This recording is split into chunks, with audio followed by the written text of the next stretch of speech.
चलिए हम लोग स्टार्ट करेंगे अब। पिछले वीडियो में थोड़ा सा नेटवर्क का इशू हो गया था, पता नहीं आवाज नहीं जा रहा था किस वजह से। ठीक है, तो एक बार सभी कोई जो है कमेंट करके बता दीजिए कि स्टार्ट करना चाहिए या नहीं करना चाहिए। सबको एक बार श्रीगणेश कर दीजिए तो फटाक से। थोड़ा सा लेट हो गया पिछले वीडियो में, उसके लिए सॉरी सभी को। और सबको क्या कीजिए, चैनल लिंक को शेयर कर दीजिए सभी को। ठीक है, लिंक सभी को क्या कर दीजिए, शेयर कर दीजिए।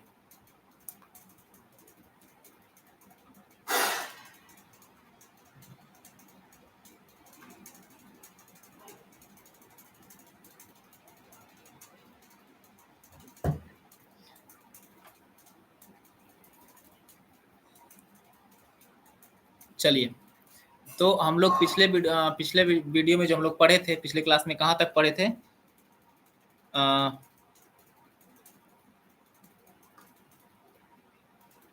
साउथ बिहार को हम लोग अच्छे से पढ़ लिए थे, यानी दक्षिणी बिहार को हम लोग क्या कर लिए थे, अच्छे से पढ़ लिए थे। ठीक है ना, दक्षिणी बिहार के बारे में हम लोग अच्छे से पढ़ लिए थे। अब हम लोग उत्तरी बिहार के बारे में आज देखेंगे। ठीक है, आज हम लोग उत्तरी बिहार के बारे में अच्छे से डिटेल से जानेंगे।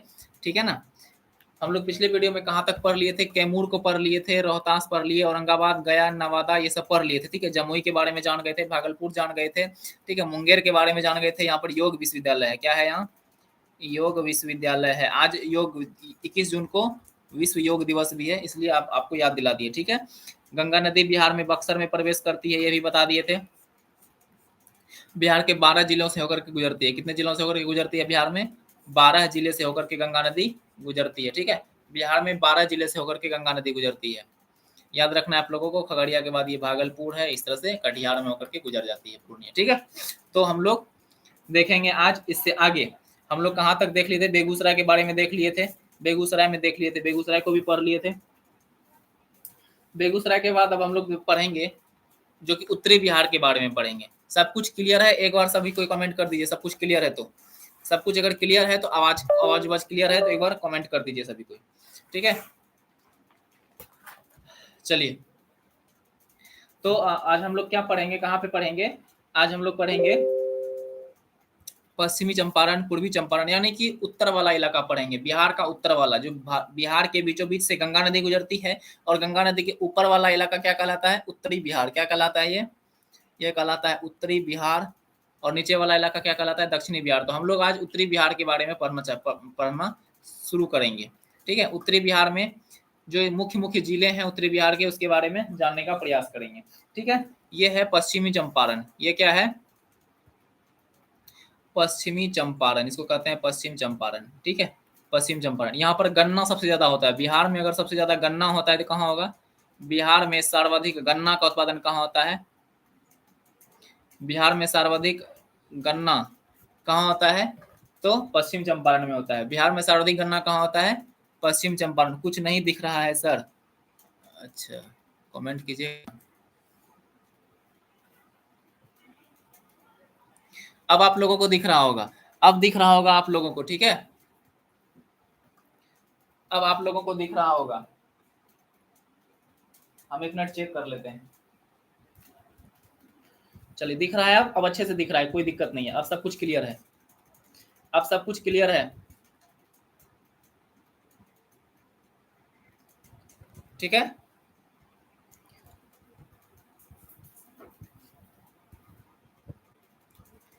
चलिए, तो हम लोग पढ़ रहे थे किसके बारे में?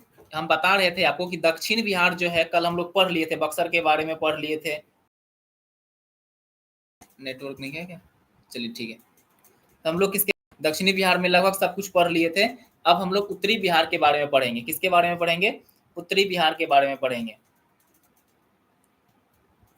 ठीक है, तो उत्तरी बिहार में सबसे पहले पश्चिम चंपारण को पढ़ेंगे। ये कोने वाला इलाका क्या है? पश्चिम चंपारण का इलाका है। पश्चिम चंपारण में, बिहार में सर्वाधिक गन्ना होता है। पश्चिम चंपारण में क्या होता है? बिहार में सबसे ज्यादा गन्ना होता है। ये बाद में पश्चिमी चंपारण और पूर्वी चंपारण टूट के अलग हुआ। पहले ये पूरा इलाका चंपारण हुआ करता था। पहले क्या हुआ करता था? चंपारण का इलाका पहले हुआ करता था। याद कीजिए, याद कीजिए 1917 का दौर। कब का दौर कीजिए? 1917 का दौर याद कीजिए। अगर 1917 आप लोगों को याद होगा, 1917 आप लोगों को याद होगा तो बताइए 1917 में क्या हुआ था? गांधी जी चंपारण आए थे। कहाँ आए थे? गांधी जी चंपारण आए थे 1916 के लखनऊ अधिवेशन में। 1916 के लखनऊ अधिवेशन में 1916 के लखनऊ अधिवेशन में लखनऊ अधिवेशन में ठीक है, लखनऊ अधिवेशन में किसने आमंत्रित किया था? राजकुमार शुक्ल ने आमंत्रित किया था। राजकुमार शुक्ल ने क्या किया था? आमंत्रित किया था। किसको आमंत्रित किया था? राजकुमार शुक्ल ने किसको आमंत्रित किया था? गांधी जी को आमंत्रित किया था। 1917 में वो गांधी जी कहाँ आए थे? बिहार के चंपारण में आए थे। कहाँ आए थे? बिहार के चंपारण में आए थे। और बिहार में नीलेह जमींदारों के खिलाफ, किसके खिलाफ? नीलेह जमींदारों के खिलाफ। नीलेह जमींदारों के खिलाफ सबसे पहले उन्होंने क्या चलाया था? आंदोलन चलाया था। सबसे पहले क्या चलाया था उन्होंने? आंदोलन चलाया था। ठीक है, तो 1917 में सबसे पहले गांधी जी चंपारण, बिहार के चंपारण में आए थे। ठीक है, कोई दिक्कत नहीं है। पूछेगा कि गांधी जी सबसे पहले अपना सत्याग्रह कहाँ प्रारंभ किए थे? तो चंपारण में किए थे। ठीक है, ये जो चंपारण को अगर भौगोलिक दृष्टि से देखेंगे, अगर हम लोग चंपारण को भौगोलिक दृष्टि से देखेंगे तो पश्चिम चंपारण का जो इलाका है, ये पूर्वी चंपारण दोनों को मिला करके ये सोमेश्वर की पहाड़ी कहलाती है। यहाँ पर क्या पाया जाता है? सोमेश्वर की पहाड़ी। सोमेश्वर की पहाड़ी पाया जाता है। क्या पाया जाता है? सोमेश्वर की पहाड़ी है। कहाँ पर? पश्चिम चंपारण और पूर्वी चंपारण के इलाके में। कौन सी पहाड़ी है? सोमेश्वर की पहाड़ी है। किसी को कोई दिक्कत? ये बीच से जो है पश्चिम चंपारण और पूर्वी चंपारण इस एरिया से इस तरह से गुजरता है। कौन सी नदी? कौन सी नदी आता है? ये गंडक नदी आती है। कौन सी नदी आती है? गंडक नदी। और पटना में आकर के गंगा से मिल जाती है। कौन सी नदी आती है? गंडक नदी आती है। और गंडक नदी पर, ये नदी का नाम क्या है? इस नदी का नाम है गंडक नदी। इस नदी का नाम क्या है? तो इस नदी का आप लोग लिखते चलिएगा। इस नदी का नाम है गंडक नदी। गंडक नदी नाम है। ठीक है, और गंडक नदी पर त्रिवेणी बांध है। कौन सा बांध है? त्रिवेणी बांध है। गंडक नदी पर कौन सा बांध है? त्रिवेणी बांध है। ठीक है, गंडक नदी पर कौन सा बांध है जी? त्रिवेणी बांध है। किसी को कोई दिक्कत नहीं होनी चाहिए। चलिए, चंपारण में, ये पश्चिम चंपारण पूर्वी चंपारण की बात करें तो चंपारण में वाल्मीकि राष्ट्रीय उद्यान है। भारत का एकमात्र राष्ट्रीय उद्यान। क्या नाम है इसका? वाल्मीकि राष्ट्रीय उद्यान। कहाँ है? तो चंपारण में है, वाल्मीकि राष्ट्रीय उद्यान। और यहाँ पर जो है उदयपुर राष्ट्रीय उद्यान भी है। क्या है यहाँ पर? उदयपुर राष्ट्रीय उद्यान। वाल्मीकि राष्ट्रीय उद्यान के साथ साथ क्या क्या है यहाँ पर? उदयपुर राष्ट्रीय उद्यान। उदयपुर राष्ट्रीय उद्यान है। किसी को कोई दिक्कत? पूर्वी चंपारण के इलाके में केसरिया महोत्सव मनाया जाता है। क्या मनाया जाता है? केसरिया महोत्सव। पूछा जाता है क्वेश्चन, केसरिया महोत्सव कहाँ मनाया जाता है? तो कहाँ मनाया जाता है जी? केसरिया महोत्सव कहाँ मनाया जाता है? तो पूर्वी चंपारण में मनाया जाता है। कहाँ मनाया जाता है? केसरिया महोत्सव पूर्वी चंपारण में मनाया जाता है। ठीक है, आगे बढ़ते हैं। ठीक है, आगे बढ़ते हैं हम लोग। आज हम लोग उत्तरी बिहार के बारे में पढ़ रहे हैं। किसके बारे में पढ़ रहे हैं?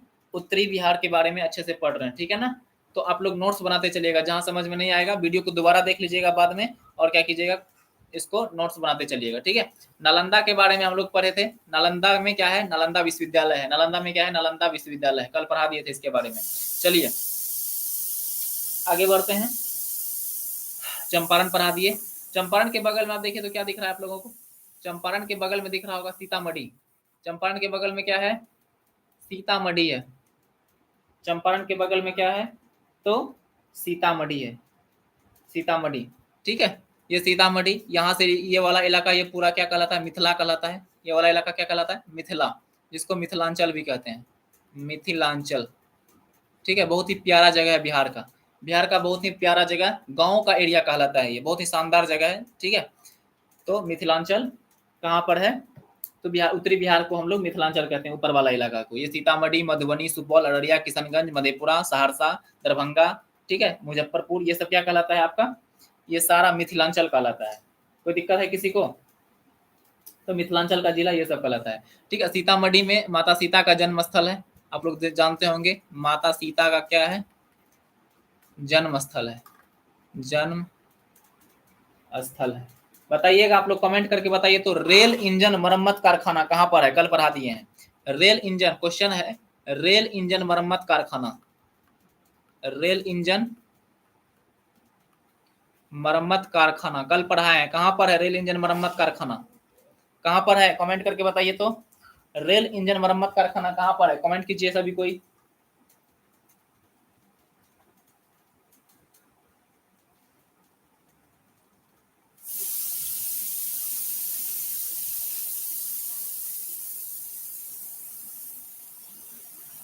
कमेंट कीजिए, रेल इंजन मरम्मत कारखाना कहाँ पर है? जमालपुर, बिल्कुल जूली भारती जी का कमेंट आया है, जमालपुर में। ये मुंगेर के आसपास जो जमालपुर है, मुंगेर के पास कहाँ है? जमालपुर में रेल इंजन मरम्मत कारखाना। यानी रेल का इंजन अगर खराब हो जाता है, चक्का जाम हो जाता है, तो जमालपुर में वो ठीक होता है। कहाँ ठीक होता है? जमालपुर में ठीक होता है। सीतामढ़ी में क्या है? माता सीता का जन्मस्थली है। ठीक है। यहाँ पर आप लोगों को देखने को मिलेगा एक जिला है शिवहर। कौन सा जिला है? शिवहर। ये छोटा सा जिला, ये देखिए बिल्कुल छोटा सा ग्रीन कलर का जिला है। क्या है ये? शिवहर है। ठीक है। शिवहर में अगर पूछेगा तो सबसे अधिक जनसंख्या घनत्व है, सबसे अधिक, यानी कम जगह पर ज्यादा लोग बसा हुआ है, कम जगह पर ज्यादा लोग बसा हुआ है। ठीक है ना, कम जगह पर ज्यादा लोग बसा हुआ है, जिसको कहते हैं सर्वाधिक जनसंख्या घनत्व। याद रखिएगा, क्वेश्चन पूछता है सर्वाधिक जनसंख्या घनत्व। ठीक है, सर्वाधिक जनसंख्या घनत्व कहाँ पर है? तो शिवहर में है। याद रखना आप लोगों को, सर्वाधिक जनसंख्या घनत्व। ठीक है, कहाँ है? तो शिवहर में है। बगल में आपको मिलेगा मधुबनी। मधुबनी का मधुबनी पेंटिंग, मधुबनी का मधुबनी पेंटिंग, इसको मिथिला पेंटिंग भी कहते हैं। ठीक है, मधुबनी पेंटिंग, मधुबनी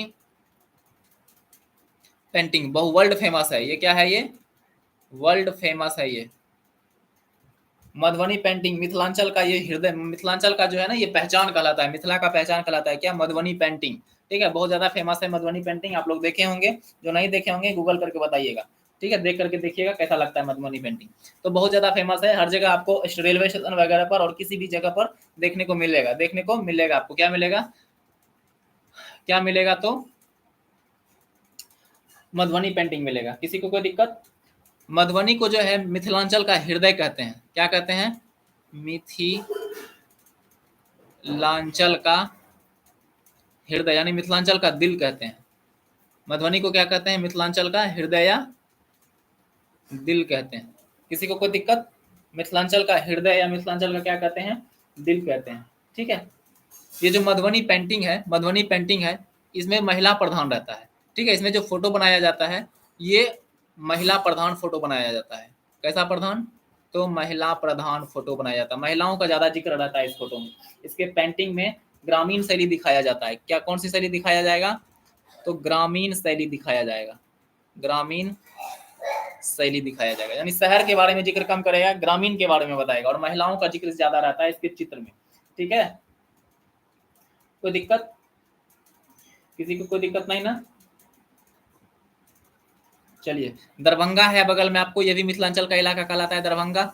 ठीक है, दरभंगा, दरभंगा में आपका एयरपोर्ट है, बिहार का एयरपोर्ट है, बहुत चलता फिरता एयरपोर्ट है, मतलब वहाँ पर ज्यादा परिचालन है।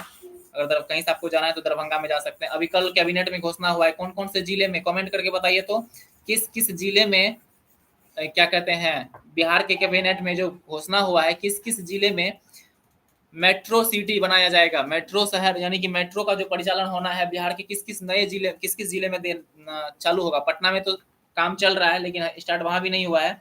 लेकिन आप ये बताइए किस किस जिले में, कमेंट करके सभी को बताइए, किस किस जिले में, किस किस जिले को जोड़ा जा रहा है मेट्रो सिटी के साथ।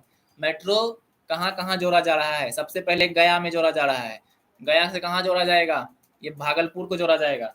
गया के बाद कहाँ जोड़ा जाएगा? भागलपुर को जोड़ा जाएगा। और किसके साथ जोड़ा जाएगा? कमेंट कीजिए, दो ठो हम बता दिए, दो ठो हम बता दिए, बताइए बताइए क्या क्या होगा, क्या क्या होगा जी? ये मुजफ्फरपुर और फिर ये दरभंगा, मुजफ्फरपुर ये दरभंगा। चलिए, यहाँ से यहाँ, यहाँ से यहाँ, और यहाँ से यहाँ, ये कनेक्टिविटी हो जाएगी। ठीक है, क्योंकि ये अपने ये दोनों कनेक्टिंग हो सकता है, फिर ये दोनों कनेक्टिंग हो सकता है। ठीक है, अब ये दोनों को कनेक्ट करेगा कि नहीं करेगा, या कनेक्ट करेगा या फिर ऐसे अपने अपने शहर में रहेगा, इसकी कोई गारंटी नहीं है। ठीक है, तो अब देखिए क्या होता है, हो सकता है पटना से मुजफ्फरपुर, मुजफ्फरपुर से दरभंगा, यहाँ से फिर गया, और यहाँ से फिर भागलपुर, इस तरह से भी जोड़ सकता है। ठीक है, इस तरह से भी क्या कर सकता है, इसको जोड़ सकता है मेट्रो सिटी के तहत, मेट्रो के तहत। तो देखिए इसका क्या अब आगे इसका आएगा, प्रोफार्मा आएगा कि कैसे काम होगा इस पर, ठीक है ना। अभी फिलहाल पटना में क्या हो रहा है, मेट्रो पर काम चल रहा है, पटना में भी क्या चल रहा है, मेट्रो पर काम चल रहा है। आगे बढ़े, अब देखेंगे हम लोग, अब क्या देखेंगे, ये देखिए हाजीपुर, ठीक है, क्या देखेंगे हम लोग, हाजीपुर जिला क्या है, वैशाली जिला है, मुख्यालय क्या है, हाजीपुर, वैशाली जिला मुख्यालय हाजीपुर, वैशाली जिला का मुख्यालय कहाँ है जी, हाजीपुर। ये जो है बीपीएससी में एक बार क्वेश्चन पूछा था कि प्लाईवुड के लिए, प्लाई का जो लकड़ी होता है, प्लाईवुड, प्लाईवुड के लिए ये क्या है, हाजीपुर फेमस है, प्लाईवुड के लिए क्या है, ये फेमस है। वैशाली में दुनिया का पहला गणराज्य, ठीक है, दुनिया का पहला रिपब्लिक यानी दुनिया का पहला गणराज्य, दुनिया का पहला गणराज्य, लिच्छवी गणराज्य, दुनिया का पहला गणराज्य यहाँ से है, जिसका क्या नाम है, लिच्छवी गणराज्य, ठीक है। दुनिया का सबसे पहला गणराज्य कहाँ पर था, तो वैशाली जिला का गणराज्य था, ठीक है। महावीर स्वामी का जन्म यहीं पर हुआ है, कहाँ पर हुआ है, वैशाली में महावीर स्वामी का जन्म हुआ है, महावीर स्वामी का जन्म हुआ है कुंडग्राम में, कहाँ पर हुआ है, तो कुंडग्राम में हुआ है, कहाँ पर हुआ है, कुंडग्राम में। ये देखिए वैशाली जो है पूर्व मध्य रेलवे का मुख्यालय भी है, हाजीपुर जो है ये पूरा आपका हाजीपुर, ये क्या है, पूर्व मध्य रेलवे का मुख्यालय है, ठीक है, पूर्व मध्य रेलवे, पूर्व मध्य रेलवे का, पूर्व मध्य रेलवे का क्या है, मुख्यालय है, हेडक्वार्टर है हाजीपुर, मुख्यालय है, याद रखिएगा। पूर्व मध्य रेलवे का मुख्यालय कहाँ है, पूर्व मध्य रेलवे का मुख्यालय कहाँ है, हाजीपुर में है, ठीक है। चलिए यहीं पर है सोनपुर, यहीं पर क्या है, सोनपुर है, यहीं सोनपुर है, सोनपुर में एक मेला लगता है, किस किस को पता है सोनपुर का मेला, सोनपुर के मेला में धनिया किसका किसका हराया है जी, धनिया किसका किसका हरा गया है सोनपुर के मेला में, ठीक है। बिहार में सोनपुर का मेला लगता है, जो पशु मेला है, सोनपुर का मेला, कौन सा मेला लगता है, सोनपुर का मेला लगता है, बिहार में सोनपुर का क्या लगता है, मेला लगता है, किस दिन लगता है, किसको पता है, सोनपुर का मेला कब लगता है, कमेंट करके बताइए तो, सोनपुर का मेला कब लगता है, सोनपुर का मेला कब लगता है, कमेंट कीजिए। सोनपुर का मेला पशु मेला लगता है, ठीक है, पशु मेला है, सही बात है। सोनपुर का मेला जो है यहाँ पशु मेला है, ये कौन सा मेला है, तो पशु मिलता है यहाँ पर, अच्छा खासा हाथी घोड़ा गाय कुत्ता बकरी सब मिल जाएगा यहाँ पर अब, ठीक है, तो पशु मेला है। अब ये बताइए कि किस दिन लगता है, कब लगता है, ये पशु मेला जो लगता है किस चीज पर लगता है, किसके शुभ अवसर पर लगता है, तो कार्तिक पूर्णिमा के शुभ अवसर पर लगता है, कब लगता है, कार्तिक मास का जो पूर्णिमा होता है, कार्तिक पूर्णिमा के दिन लगता है, ठीक है, कार्तिक पूर्णिमा के दिन लगता है, ठीक है। एक बार बीपीएससी में क्वेश्चन आया था कि सोनपुर के मेला का दूसरा नाम क्या है, तो इसका नाम है हरिहर क्षेत्र मेला, हरिहर क्षेत्र मेला भी कहते हैं, क्या कहते हैं, हरिहर क्षेत्र मेला भी कहते हैं। नवंबर में लगता है, बिल्कुल सही बात है, लेकिन ये लगता है कार्तिक पूर्णिमा में, कब लगता है, कार्तिक पूर्णिमा में लगता है, इसे हरिहर क्षेत्र मेला भी कहते हैं, क्या कहते हैं इसको, हरिहर क्षेत्र मेला। आज क्लास में बने रहिएगा, कोई क्लास से भागिएगा नहीं, बिल्कुल लास्ट तक क्लास में बने रहना है सबको। और आज क्या करेंगे, पूरा बिहार को खत्म करेंगे, दोबारा बिहार पर डिस्कस करने की जरूरत नहीं है, अच्छे से पढ़ लेना है बिहार को, ठीक है ना, बिहार को अच्छे से पढ़ लेना है। चलिए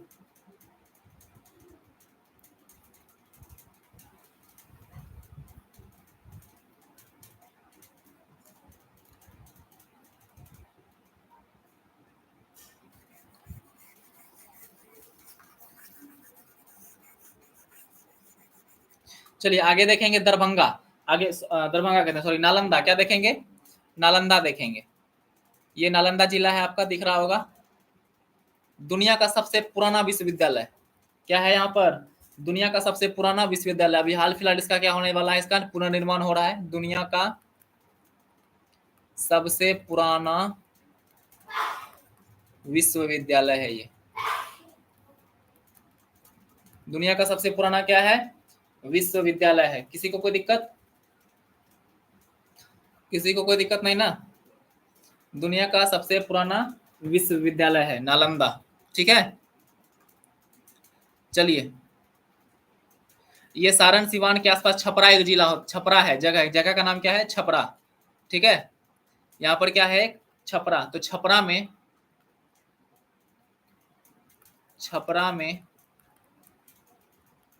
1920 के दौरान 1920 में असहयोग आंदोलन हुआ था कि नहीं? सबको पता है, पूरे देश में असहयोग आंदोलन चलाया गया था। असहयोग आंदोलन चलाया गया था। ठीक है, तो छपरा से कौन सक्रिय थे? तो राहुल सांकृत्यायन। राहुल सांकृत्यायन। राहुल सांकृत्यायन। ठीक है, छपरा से कौन सक्रिय थे असहयोग आंदोलन में? तो राहुल सांकृत्यायन थे। ठीक है,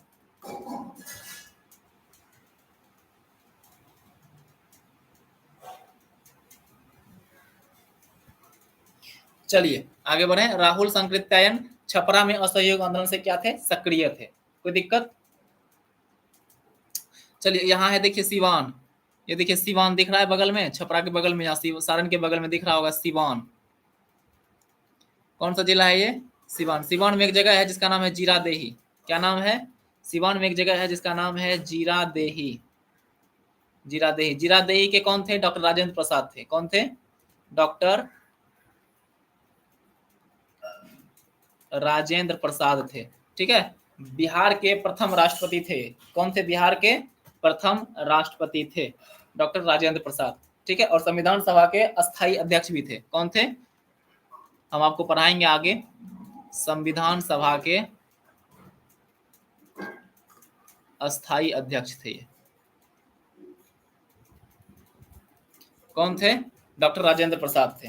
ठीक है, संविधान सभा के अस्थायी अध्यक्ष कौन थे? डॉक्टर राजेंद्र प्रसाद। बिहार के प्रथम, भारत के प्रथम राष्ट्रपति जो हैं बिहार से थे, जीरादेही से। ठीक है, डॉक्टर राजेंद्र प्रसाद कहाँ से थे? सिवान के जीरादेही से। आगे बढ़े, आगे देखिए, आगे देखेंगे हम लोग। चलिए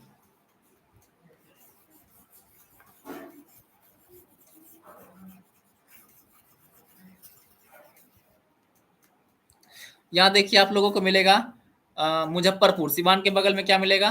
मुजफ्फरपुर मिलेगा। सिवान के आसपास क्या मिलेगा आपको? ये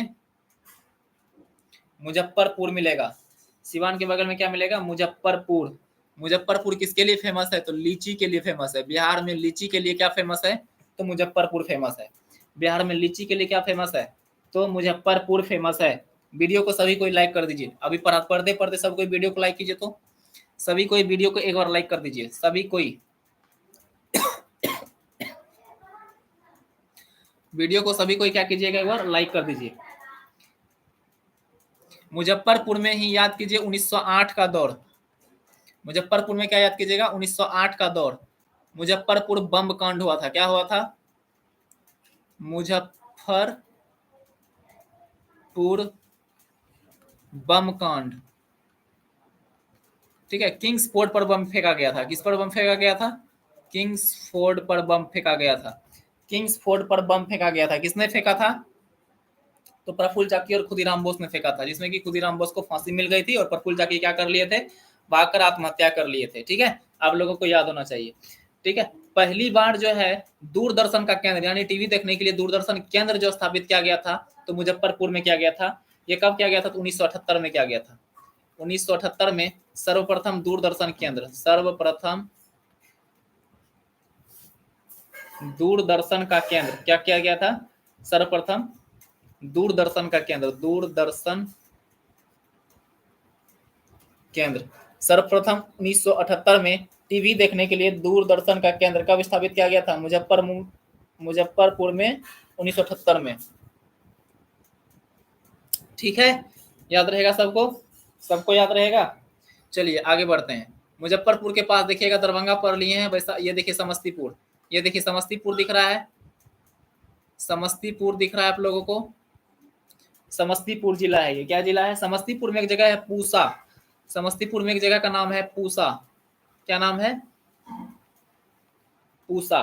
ठीक है ना, समस्तीपुर में एक जगह का नाम है पूसा, जहां पर है राजेंद्र कृषि विश्वविद्यालय। क्या है? राजेंद्र कृषि विश्वविद्यालय पूछ सकता है। राजेंद्र कृषि विश्वविद्यालय बिहार के किस जिले में है? राजेंद्र कृषि विश्वविद्यालय किस जिले में है? तो समस्तीपुर के पूसा में है। ये बिहार का पहला है। ये क्या है? बिहार का पहला क्या कहते हैं, कृषि विश्वविद्यालय है, फर्स्ट है ये। कोई दिक्कत है? किसी को कोई दिक्कत नहीं है? चलिए आगे बढ़े। ये जो दरभंगा है, दरभंगा के बारे में पढ़ा दिए हैं, याद रखिएगा। दरभंगा को कहते हैं, दरभंगा को क्या कहते हैं? मिथिलांचल की राजधानी कहते हैं। क्या कहते हैं? मिथिला की राजधानी, मिथिलांचल की राजधानी माना जाता है इसको। मिथिलांचल की राजधानी किसे कहते हैं? तो दरभंगा को कहते हैं। अभी दरभंगा मेट्रो सिटी से भी जुड़ा है, मेट्रो वहां पे चलने वाली है दरभंगा में, ठीक है। तो दरभंगा में दरभंगा को क्या कहते हैं? मिथिलांचल की राजधानी कहते हैं। और मधुबनी को क्या कहते हैं? मधुबनी को क्या कहते हैं? मधुबनी को क्या कहते हैं? मिथिलांचल का हृदय, मिथिलांचल का हृदय कहते हैं। पूसा में राजेंद्र कृषि विश्वविद्यालय, बिल्कुल सही बात विभा जी। चलिए, मिथिलांचल की राजधानी किसे कहते हैं? मिथिलांचल की राजधानी किसे कहते हैं? तो दरभंगा को कहते हैं। और मधुबनी को क्या कहते हैं? मिथिलांचल का हृदय। मिथिलांचल का हृदय किसे कहते हैं? तो मधुबनी को कहते हैं। हम लिख देते हैं यहाँ पर फिर से, मधुबनी को क्या कहते हैं? मिथिला का दिल कहते हैं। मिथिला का क्या कहते हैं? दिल कहते हैं। आ रहा है समझ में? बताइए, समझ में आ रहा है? मिथिला का दिल किसे कहते हैं? तो मधुबनी को कहते हैं। आगे बढ़े। चलिए आप लोग नोट कर लीजिएगा इस बात को। राजेंद्र कृषि विश्वविद्यालय समस्तीपुर के पूसा में है। प्रथम दूरदर्शन केंद्र 1978 में कहाँ स्थापित किया गया था? तो मुझे कहाँ स्थापित किया गया था 1978 में? बताइए। चलिए, मुजफ्फरपुर में स्थापित किया गया था, ठीक है। आगे बढ़े। दरभंगा हो गया। अब आते हैं हम लोग पूर्णिया के पास। दरभंगा के बगल क्या पढ़ेंगे हम लोग? दरभंगा के बाद क्या पढ़ेंगे? ये देखिए पूर्णिया। ये क्या है? पूर्णिया। ये बिल्कुल हमारा होम डिस्ट्रिक्ट है पूर्णिया। जो पूर्णिया से हैं पढ़िए पूर्णिया से, ठीक है। पूर्णिया से जो है कमेंट कीजिएगा, ठीक है। ये जो है पूर्णिया है हमारा। ये क्या है? पूर्णिया। पूर्णिया में जो है बिहार में एक बार हुआ था क्या? सन्यासी विद्रोह हुआ था बिहार में, याद रखिएगा। सन्यासी विद्रोह का केंद्र था ये। सन्यासी विद्रोह का क्या था? सन्यासी विद्रोह का केंद्र रहा है। और अगर पूछेगा पूर्णिया के बारे में तो पुरुष साक्षरता दर सबसे कम है यहाँ पर। सबसे कम पुरुष साक्षरता दर, सबसे कम पुरुष साक्षरता दर कहाँ पर है? तो पूर्णिया में है। कहाँ पर है? सबसे कम पुरुष साक्षरता दर कहाँ पर है? तो पूर्णिया में है। सबसे कम पुरुष साक्षरता दर कहाँ पर है? तो पूर्णिया में है। समझ में आ रहा है? किसी को कोई दिक्कत है? बताइए, कमेंट कीजिए, कमेंट कीजिए। सबसे कम पुरुष साक्षरता दर कहाँ पर है? तो पूर्णिया में है। बिहार में सन्यासी विद्रोह का केंद्र कहाँ रहा था? तो पूर्णिया रहा था सबसे कम। अच्छा, पूर्णिया जो है जूट के लिए भी फेमस है। पूर्णिया किसके लिए फेमस है? तो जूट के लिए फेमस है। पूर्णिया किसके लिए फेमस है? तो जूट के लिए फेमस है। पूर्णिया में जूट के लिए भी पूर्णिया जगह क्या है? फेमस है। आगे बढ़ें, आगे बढ़ते हैं। चलिए आगे बढ़ते हैं। आगे हम लोग देखेंगे, आगे देखेंगे ये किशनगंज जिला को देखेंगे। किसको देखेंगे? ये है आपका किशनगंज, ठीक है। सबसे पूर्वी जिला यहाँ पर पूरब साइड में पूरा दिख रहा है, ये किशनगंज है, ठीक है ना। पूरा पश्चिम बंगाल से सटा हुआ जिला है, इसलिए सर्वाधिक वर्षा यहाँ पर होती है। क्या होती है यहाँ पर? सर्वाधिक वर्षा होती है। बिहार में सर्वाधिक वर्षा कहाँ होती है? तो किशनगंज में होती है। बिहार में सर्वाधिक वर्षा का बात करेगा तो कहाँ होगा? किशनगंज में होगा। बिहार में सर्वाधिक वर्षा कहाँ पर होता है? तो किशनगंज में होता है। आगे बढ़े, आगे बढ़े। किशनगंज के बगल ये देखिएगा सुपौल। ये क्या है? सुपौल है ये। सुपौल ये पूरी तरह से हमेशा बेचारा बाढ़ में डूबा रहता है। हमेशा क्या रहता है? बाढ़ में डूबा रहता है। बाढ़ ग्रस्त एरिया है ये, बाढ़ ग्रस्त एरिया, हमेशा बाढ़ से डूबा रहता है। नेपाल से पानी आती है, कोसी नदी, और सुपौल को हमेशा क्या कर देती है? डुबा देती है। हमेशा क्या करती है? इसको डुबा देती है।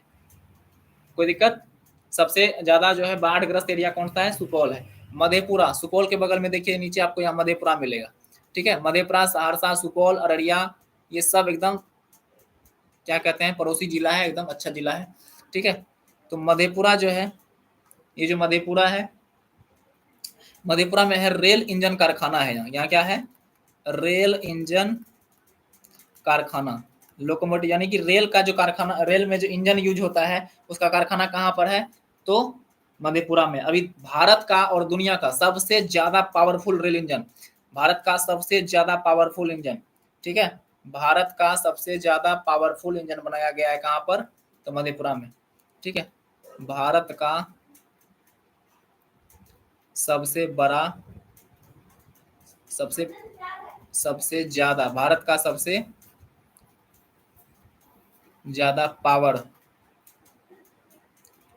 Powerful rail engine, powerful rail engine बना है, लगभग 12,000 हॉर्स पावर का, 12,000 हॉर्स पावर का क्या बना है, 12,000 हॉर्स पावर का क्या बना है, रेल इंजन बना है, ठीक है। कहाँ पर बना है, तो मधेपुरा में बना है, मधेपुरा में रेल इंजन, सबसे मजबूत रेल इंजन अभी कहाँ बना है, भारत और दुनिया का, मधेपुरा में रेल इंजन कारखाना है मधेपुरा में, ठीक है। इलेक्ट्रिक रेल इंजन कारखाना इसको कहते हैं, कौन सा, इलेक्ट्रिक रेल इंजन, याद रखिएगा, इलेक्ट्रिक रेल इंजन यानी बिजली से चलने वाला जो रेल इंजन है वो सबसे ज्यादा पावरफुल कहाँ बनता है, मधेपुरा में बनता है, ठीक है। सुपौल क्या है आपका, बाढ़ग्रस्त एरिया है, बगल में आपको मिलेगा अररिया, बगल में आपको क्या मिलेगा, अररिया, ये देखिए अररिया मिल रहा है, ये है आपका अररिया, अररिया में जो है क्या खुला है, अररिया में बिहार का दूसरा बड़ा चिड़ियाघर खुला है, बिहार का दूसरा बड़ा चिड़ियाघर खुला है, पहला पटना में है और दूसरा अररिया में खुल रहा है, दूसरा चिड़ियाघर, ठीक है। बिहार का दूसरा सबसे बड़ा चिड़ियाघर कहाँ खुल रहा है, तो अररिया में खुल रहा है, कहाँ खुल रहा है, याद रखिएगा अररिया में खुल रहा है, किसी को कोई दिक्कत। ये जो है आपका सुपौल हो गया, मधेपुरा हो गया, अररिया हो गया, ठीक है ना, पूर्णिया हो गया, ये सब क्या है, मखाना और जूट उत्पादन के लिए फेमस है, क्या है ये, मखाना और जूट उत्पादन के लिए, क्योंकि मखाना और जूट जो होता है पानी वाले क्षेत्रों में होता है, और ये वाला एरिया हमेशा क्या होता है, ये वाला एरिया हमेशा पानी से घिरा हुआ रहता है, ये एरिया जो है हमेशा किससे घिरा रहता है, पानी से घिरा रहता है। तो यहाँ पर क्या होता है सबसे ज्यादा, इस एरिया में सबसे ज्यादा क्या होता है, तो यहाँ पर सबसे अधिक जो होता है मखाना, मखाना और जूट अधिक होता है, क्या होता है, मखाना और जूट क्या होता है, मखाना और जूट क्या होता है, अधिक होता है, कहाँ पर, तो ये वाला मधेपुरा, सुपौल, अररिया, पूर्णिया में, ठीक है, मधेपुरा, सुपौल, अररिया, पूर्णिया, किशनगंज, इन सारे इलाकों में क्या होता है, मखाना और जूट उत्पादन ज्यादा होता है। इसे तराई क्षेत्र भी कहते हैं, पानी की अधिकता होने के कारण इसको बिहार का तराई क्षेत्र कहते हैं, क्या कहते हैं। इस एरिया में नदियां हमेशा बाढ़ लाती है और इसमें पानी की मात्रा कभी कम नहीं होती है, इसलिए इसको तराई क्षेत्र भी कहते हैं, क्या कहते हैं, इसको तराई क्षेत्र कहते हैं।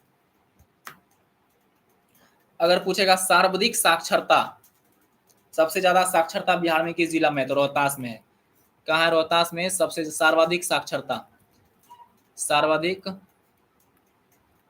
साक्षरता, ये कल भी बता दिए थे, सर्वाधिक साक्षरता वाला जिला कौन सा है, रोहतास। गेहूं चावल टीआरडी 3 का क्वेश्चन है, गेहूं चावल सबसे ज्यादा कहाँ होता है, तो रोहतास में होता है, गेहूं चावल सबसे ज्यादा कहाँ होता है, रोहतास में होता है, ठीक है। सर्वाधिक साक्षरता वाला जिला कहाँ है, तो रोहतास है, ठीक है।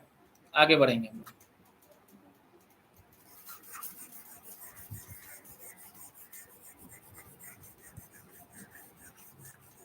चलिए, ये है आपका कटिहार जिला, ये क्या है, ये आपका कटिहार जिला है, ठीक है ना, ये कटिहार जिला है, ये भी पश्चिम बंगाल से अपना सीमा साझा करता है, ठीक है ना, ये भी किससे साझा सीमा करता है, अपना पश्चिम बंगाल से ये सीमा साझा करता है।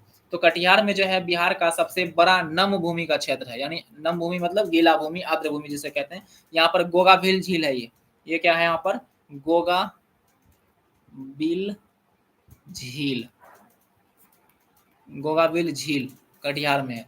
और यहाँ क्या है, बिहार का सर्वाधिक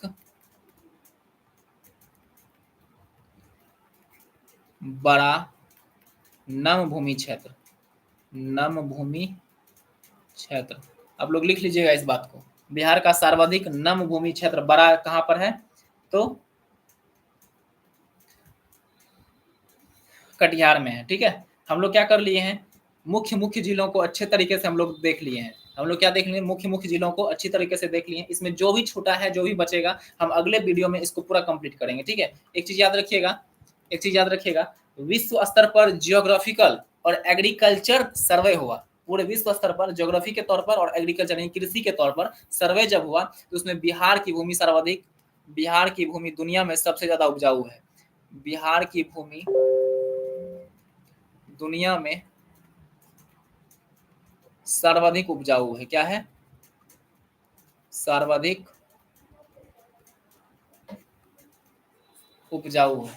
बिहार की भूमि जो है दुनिया में क्या है? सर्वाधिक क्या है? उपजाऊ है। ठीक है। अगर NH का बात करेंगे तो बिहार में NH 8 है।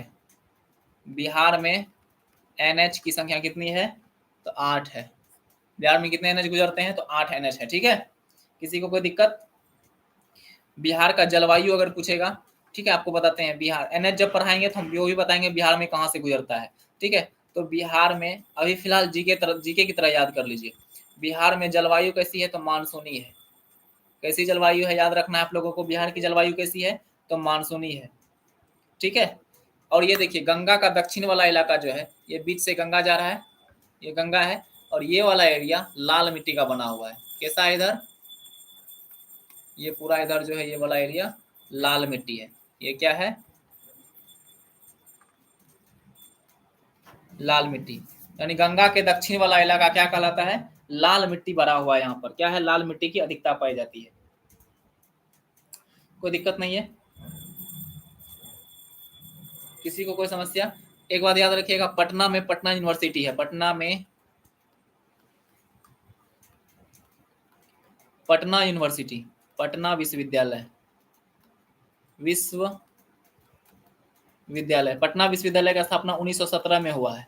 कब हुआ है पटना विश्वविद्यालय की स्थापना? 1917 में। याद रखना है, पटना विश्वविद्यालय की स्थापना 1917 में हुआ है। बिहार में सबसे पहले इलाहाबाद बैंक की स्थापना हुई थी। सबसे पहला बैंक बिहार में इलाहाबाद बैंक। कौन सा बैंक है? बिहार में सबसे पहले कौन सा बैंक आया था? तो इलाहाबाद बैंक की स्थापना हुई थी। बिहार में सबसे पहले कौन सा बैंक की स्थापना हुई थी? तो इलाहाबाद बैंक की स्थापना हुई थी। किसी को कोई दिक्कत? किसी को कोई दिक्कत नहीं ना? सबसे पहले कटिहार में मनिहारी में गोगाबिल झील है। बिल्कुल सही बात। कुमारी डेजी पूर्णिया, पूसा में राजन कृषि विद्यालय 1917 में। ठीक है, चलिए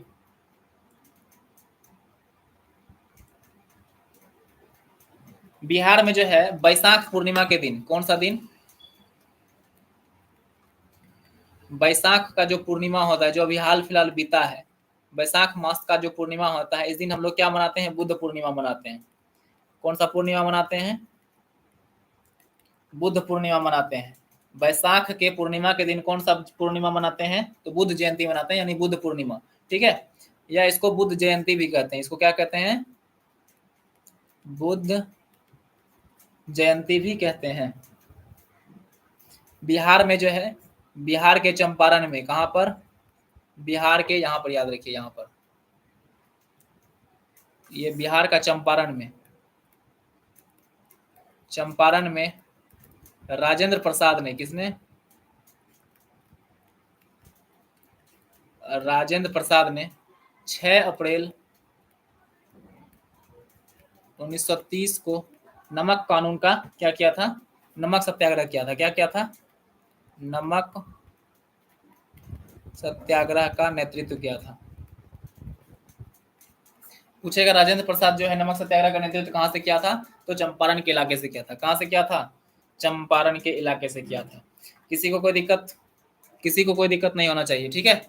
पूछेगा बिहार सोशलिस्ट पार्टी की स्थापना कब हुआ था? बताइए आप लोग। Bihar socialist party, Bihar socialist, Bihar special वाला वीडियो में करा दिए हैं। बिहार सोशलिस्ट पार्टी की स्थापना, बिहार सोशलिस्ट पार्टी की स्थापना कब हुआ है? 1900 कब? 1900 कब? कमेंट कीजिए, बिहार सोशलिस्ट पार्टी की स्थापना कब हुआ है? बिहार सोशलिस्ट पार्टी की स्थापना कब हुआ है? बताइए, कमेंट कीजिए, फटाफट कमेंट कीजिए। तो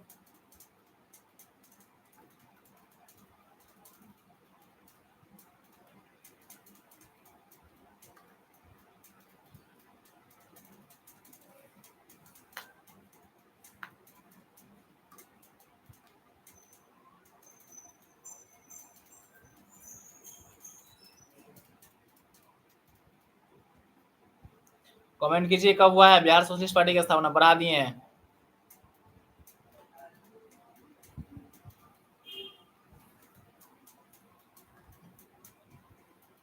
चलिए बिल्कुल सही है, कब हुआ है? तो 1931 में हुआ है। कब हुआ है बिहार सोशलिस्ट पार्टी की स्थापना? 1931 में हुआ है, ठीक है ना। अगर पूछेगा बिहार कांग्रेस सोशलिस्ट पार्टी की स्थापना, क्या पूछेगा? बिहार कांग्रेस सोशलिस्ट पार्टी तब होगा क्या? 1934। तब क्या हो जाएगा? 1934, ठीक है। पूछेगा बिहार कांग्रेस सोशलिस्ट पार्टी, तब क्या हो जाएगा? इसकी स्थापना 1934 हो जाएगा, ठीक है। तो आज हम लोग क्या देखे? आज हम लोग बिहार के मुख्य मुख्य जिलों के बारे में देखे, सब कुछ लिखा दिए हैं। अब हम आप लोगों को क्वेश्चन करेंगे अगले वीडियो में। अगले वीडियो में आप लोगों को क्वेश्चन करवाएंगे। अगले वीडियो में क्या करवाएंगे? क्वेश्चन करवाएंगे, और आप लोगों से क्वेश्चन करेंगे भी, लाइव क्वेश्चन पूछेंगे भी कभी कभी। तो आप लोगों को क्या करना है? उसका जवाब देना है, ठीक है। तो आज के सेशन को यहीं पर स्टॉप करते हैं। आप लोग इस वीडियो को दोबारा देखिएगा, ठीक है। और जो नोट्स नहीं बनाए हैं, इसका नोट्स जरूर बनाइएगा, हम ऑफलाइन में चेक करेंगे। हम ऑफलाइन में बिहार स्पेशल का जो पढ़ाए हैं 2 वीडियो, इसका हम क्या करेंगे? चेक करेंगे। जो हम थ्योरी पढ़ाए हैं, इसका नोट्स बना करके रखिएगा आप लोग, और फिर क्या करेंगे हम लोग? आगे बताएंगे, आगे हम लोग इसका क्वेश्चन करेंगे, ठीक है। तो आज के वीडियो को यहीं पर करते हैं स्टॉप। मिलते हैं फिर से अगली वीडियो में। जय हिंद।